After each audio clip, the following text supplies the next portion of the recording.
Apakah karakteristik orang nombor 4? Salah satu nombor yang agak hebat. Kenapa hebat?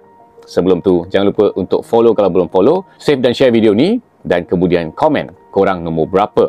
Sebab nombor 4 adalah nombor yang cerdik. Mereka sangat suka mengejar ilmu. Oleh itu, mereka tahu banyak benda. Dan orang nombor 4 ni, keywords dia adalah systematic, teratur, semua benda kena ada planning. Orang nombor 4 tak suka you tiba-tiba tukar macam ni, tukar macam tu. Bila dia dah rancangkan satu benda, dia paling benci perancangan itu kena kacau. Second keyword dan third keyword adalah security dan stability. Orang nombor 4 ni, baru je berkenalan, dia dah fikir dah anak dia nanti nak pergi sekolah dan universiti mana. Baru je berkenal, belum kahwin lagi tau. Itu sebabnya, dia paling takut benda yang tak certain, benda yang tak stabil. So, kalau bos korang adalah orang nombor 4, apakah cara untuk handle bos korang ataupun kalau bini korang, suami korang adalah orang nombor 4?